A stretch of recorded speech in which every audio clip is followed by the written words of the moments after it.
बदायूं में दो मासूम बच्चों के डबल मर्डर मामले में इस वक्त की सबसे बड़ी खबर सामने आ रही है। दो आरोपी साजिद, जिसे पहले एनकाउंटर में मारा गया है, लेकिन उसका दूसरा भाई जावेद जो फरार चल रहा था।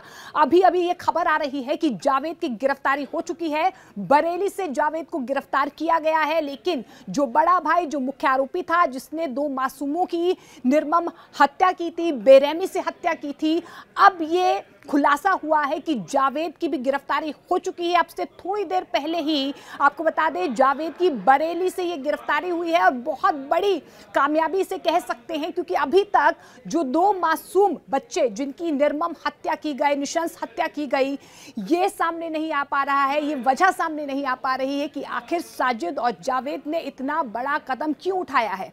आपको बता दें कि बीते मंगलवार की एक घटना है। दोनों भाई आयुष और आहान, जिन दो बच्चों की हत्या की गई, उनके घर जाते हैं, क्योंकि यही कहा जा रहा था कि दोनों ही परिवारों में पारिवारिक रिश्ते थे। और यही वजह है कि जब जावेद और साजिद उनके घर जाते हैं तो उनकी जो माता है, आयुष और आहान की जो माता है, उन्हें चाय पीने के लिए बैठाती हैं, क्योंकि विनोद की तरफ से जो ठेकेदार इस परिवार के जो आयुष और आहान के जो पिता हैं विनोद, वो ठेकेदारी का काम करते थे। वो घर पर मौजूद नहीं थे, लेकिन पारिवारिक रिश्ते थे, रोज़ाना उनका आना जाना था उसके घर में। लेकिन ये इतनी बड़ी घटना क्यों हुई, इतनी बड़ी वारदात क्यों हुई, अब तक इसकी वजह साफ नहीं हो पाई है। लेकिन सबसे बड़ी खबर यही है कि साजिद की एनकाउंटर में मौत हो गई। जो फरार चल रहा था जावेद, उसकी गिरफ्तारी अब बनारस से कर ली गई है। लेकिन इस बीच एक बहुत बड़ा खुलासा भी हुआ है, और वो खुलासा है पोस्टमार्टम रिपोर्ट से जुड़ा हुआ। दोनों ही डबल मर्डर में पोस्टमार्टम रिपोर्ट भी सामने आ चुकी है, और कई चौंकाने वाले खुलासे जो हैं पोस्टमार्टम रिपोर्ट में सामने आए हैं। सबसे पहला खुलासा तो यही है कि साजिद ने दोनों मासूम बच्चों पर 23 वार किए थे। 1, 2 या 3 वार नहीं, 23 वार किए गए थे। तो आप ये समझ सकते हैं कि इस हत्या के पीछे कोई सोची समझी साजिश हो सकती है। कोई तैश में आकर इस पूरे घटना को अंजाम नहीं दिया गया, वारदात को अंजाम नहीं दिया गया। 1 नहीं, 2 नहीं, 23 वार किए गए। और जानकारी यही निकल कर आ रही है कि आयुष पर 14 वार किए गए हैं और आहान, उस पर 8 से 9 वार किए गए। तो आप देखिए कि जब तक दोनों मासूमों की जान नहीं चली गई, तब तक ये दोनों आरोपी यानी कि साजिद और जावेद उन पर वार करते रहे। अब ये भी जानकारी निकल कर आ रही है कि सीने में, हाथों में, पैरों में, पीठ में इस तरीके से चाकू से, धारदार हथियार से वार किए गए कि जब तक उन दो मासूमों की जान नहीं चली गई, तब तक जावेद और साजिद दोनों उन पर हमले करते रहे।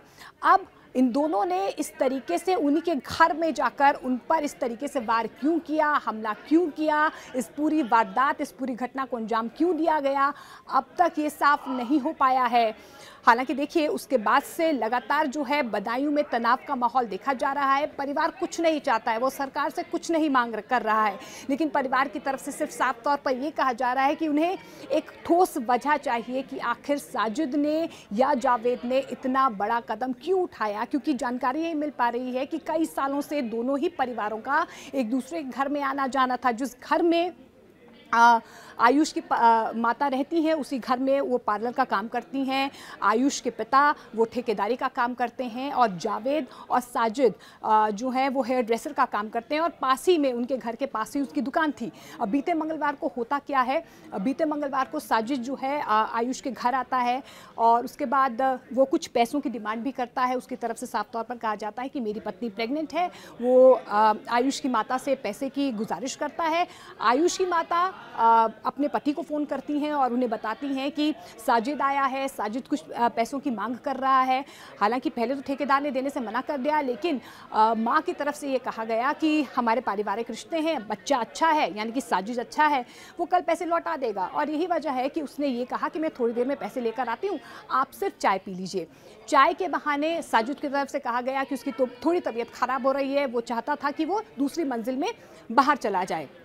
ऐसे में आयुष की जो माता है वो चाय बनाने चली जाती है, लेकिन साजिद जो है जावेद को अंदर बुलाता है घर के अंदर और उसके बाद दोनों ही मासूमों की निर्मम निशंस हत्या कर देता है। लेकिन अब जानकारी निकल कर यही आ रही है कि साजिद की गिरफ्तारी जावेद की गिरफ्तारी हो चुकी है। साजिद को एनकाउंटर में मारा गया है। इससे पहले ये भी खबर थी, क्योंकि जावेद लगातार फरार चल रहा था, उस पर 25,000 का इनाम भी उत्तर प्रदेश पुलिस की तरफ से रखा गया था। लेकिन अब जानकारी मिल पा रही है कि बनारस से जावेद की गिरफ्तारी हो चुकी है।